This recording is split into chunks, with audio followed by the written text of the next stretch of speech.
quero começar te contando um paradoxo que eu acho fascinante. Como é possível a gente viver numa geração onde é a geração que menos confia no casamento, que menos acredita no casamento, e mesmo assim eles continuam sonhando em se casar um dia? Mesmo assim, as pessoas criticando o casamento, falando que vai terminar em divórcio, falando que é impossível viver com a pessoa durante a vida toda e ser feliz, falando que já é uma instituição ultrapassada. Então por que eles continuam sonhando em se casar um dia? Lá, para quem não me conhece, eu sou o Yuki, estou casado com a Paty desde 2013. Aqui nesse perfil a gente conversa sobre casamento.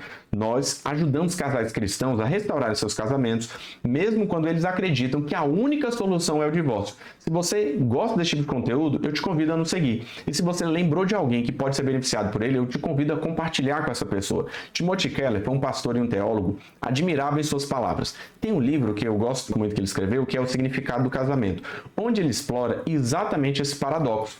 E o que ele descobriu mudou a forma como eu enxergo o meu próprio casamento. Primeiro ponto, ele fala sobre as estatísticas que o mundo apresenta e repete o tempo todo pra gente.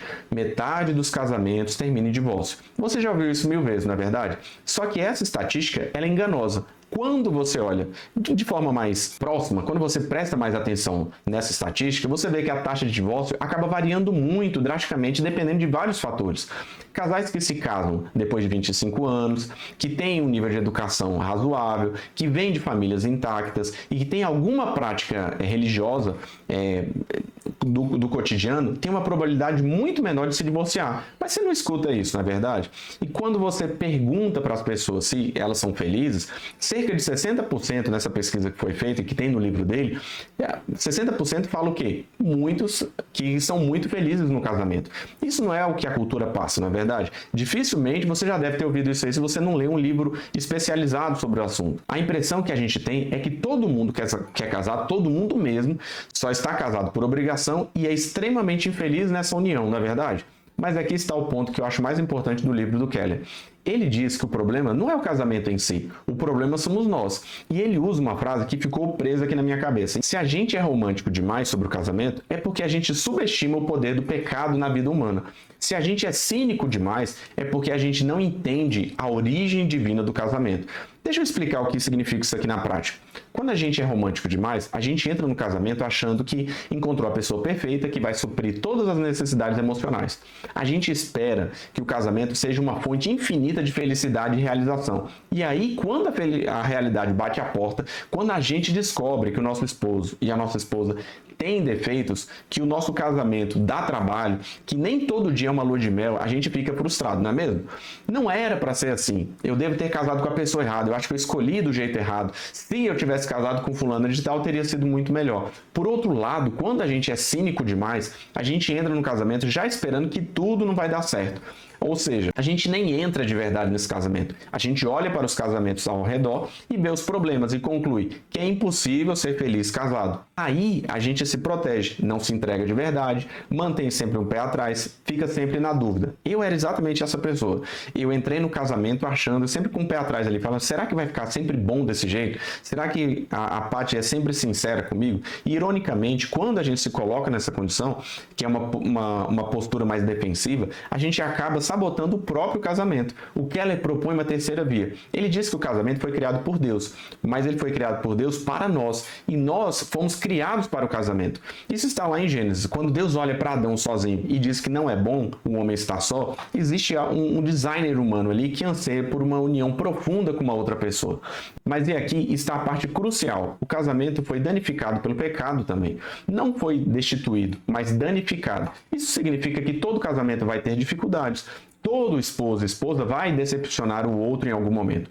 Todo casamento, todo relacionamento vai exigir perdão, paciência e trabalho duro. Não porque você casou com a pessoa errada, mas porque duas pessoas imperfeitas, danificadas, estão tentando construir algo juntas. Então é evidente que se vocês têm problemas, vocês vão levar esses problemas também para dentro do casamento. E aí vem o grande insight do livro, que eu acho fenomenal. Keller diz que o casamento não foi feito primariamente para te fazer feliz. O objetivo não é é você entrar lá e encontrar um poço de felicidade. Foi feito para te transformar. O casamento é como uma escola de caráter onde você é moldado, polido, confrontado com suas próprias falhas. O tempo todo, quem é casado há mais tempo sabe o tanto que o casamento nos testa. Eu sempre falo que o casamento ele só perde para o trânsito, né, para verificar o quão cristão você realmente é. Pensa aqui comigo. Onde mais na vida você tem alguém que te conhece tão de perto, que vê você acordando de manhã, que convive com você quando você está cansado, quando você está estressado, quando você está realmente irritado? O cônjuge é como um espelho que reflete quem você realmente é e não quem você finge ser para o mundo.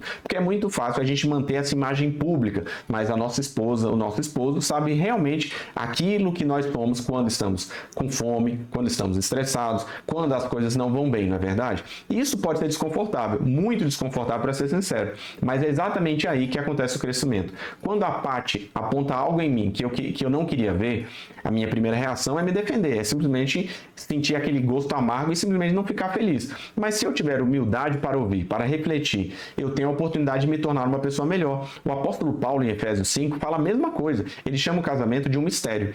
E a palavra que ele usa em grego é mysterion. Tem um sentido de um segredo que está sendo revelado. Paulo está dizendo que o casamento aponta para algo muito maior do que ele mesmo.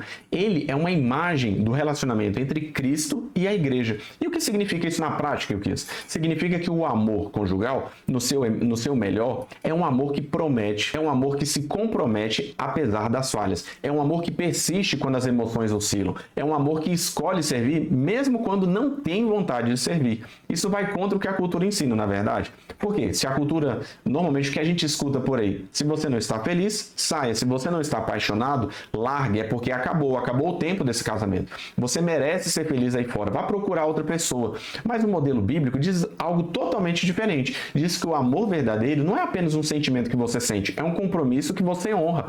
E paradoxalmente, é exatamente esse tipo de amor comprometido que cria as condições de felicidade duradoura dentro de um casamento. Eu não estou te dizendo que o casamento é só sacrifício e sofrimento. Longe disso. Não tem, pelo amor de Deus, não pense que é só isso aí, não. Os melhores momentos da minha vida, com certeza, foram passados ao lado da Paty. Mas eu estou te dizendo que a felicidade no casamento não pode ser simplesmente encontrar a pessoa perfeita. Não pode simplesmente encontrar um relacionamento onde você não tenha problema nenhum. Porque se você estiver buscando isso, você não vai encontrar nenhuma das duas coisas. Você não vai encontrar nem a pessoa perfeita, porque todas são imperfeitas, e você vai passar o resto da sua vida procurando alguém, ou ansiando por um relacionamento totalmente perfeito que jamais vai chegar, porque afinal de contas, todos os casamentos têm imperfeições. E sabe o que é mais bonito quando a gente para pensar sobre isso? Quando você para de exigir do seu esposo que ele seja perfeito, para de exigir da sua esposa que ela seja perfeita, quando você aceita que os dois estão em um processo de crescimento, o relacionamento fica mais leve. Você consegue rir dos próprios defeitos, você consegue perdoar com maior facilidade. Afinal de contas,